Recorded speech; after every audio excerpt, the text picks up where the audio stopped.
Good evening, kind viewers from KySportsStyle.com. We're 1 week away from college football, which means time to pull out the crystal ball and say how the Cats end up. If you watched my SEC preview, you saw that I picked them fourth in the East, but we've got to add a little definition to that.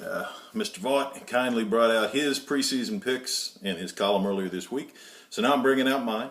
Shortly we'll have a column up taking a closer look in at Saturday's opener with Southern Miss. But season overview, here we go. Season opener next Saturday against Southern Miss. A tougher game than a lot of people think, probably helped by Shannon Dawson being the offensive coordinator for Southern Miss. I think the Cats will have a dogfight, but will hold on and win. Open the season 1-0. Next week in the Swamp, it's kind of a glamorous upset pick. Call me crazy, it's 29 years in a row.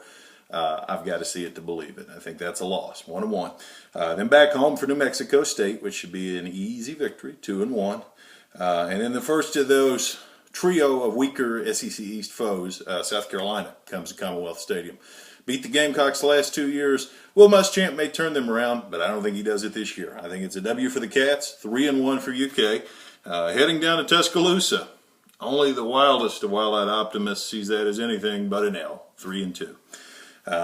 Then back home for another one of those make-or-break games for the East. I've seen a lot of people say Kentucky loses to Vanderbilt. I just don't see it. Derek Mason doesn't strike the fear into my heart that James Franklin did on the sidelines in Nashville. And it's a home game, and I think Kentucky may win ugly, but I think they'll win. 4-2.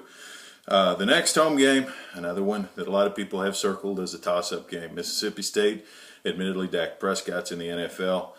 But I just feel like Dan Mullen's kind of got our number the way that Steve Spurrier used to. This will be a head scratcher and one that leaves us going, oh, shucks, it's a loss. 4-3.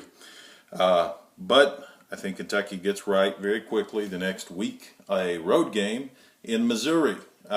Missouri will be a tough opponent, but one that I feel like Kentucky, at the end of the day, has got enough going that they're going to come out focused and play probably their best game of the season and beat Missouri at Mizzou, go to 5-3. Then a home game against Georgia. Another one that a lot of people circle as an upset. Have you seen Nick Chubb run the football? Have you seen Sony Michel run the football? I think Georgia's going to line up in an eye, whoever their quarterback is, and power the ball down Kentucky's throat and come out of Commonwealth with a win, which sends the Cats to 5-4. The next week at Tennessee, don't have a lot better hopes to come out of Rocky Top with a win, which sends Kentucky to 5-5. But things get real quick against Austin Peay on November the 19th. That's a win. That's a 6th win, so that's a big game for Mark Stoops and the Kentucky staff.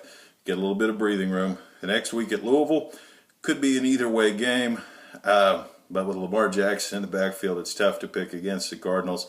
I think it'll be a close loss, but I think it'll be a loss. Kentucky goes 6-6, makes a lower-tier bowl game, but I think the momentum will carry into recruiting. I think Stoops may get another year or two onto his contract. A 6-6 year with possibly a 7th win in the bowl game will be a good year for the Wildcats and a year to build on for next season. When you look around and you think maybe that's the year they could break through and win 7 games in the regular season or 8 games in the regular season. But we'll talk about that when it gets here. For now, I call a 6-6 regular season, and I'll be back with a column early next week on the Southern Miss game, which is the start of that season. Godspeed, thanks for watching, and looking forward to a great 2016 season together on KySportsStyle.com. Thanks.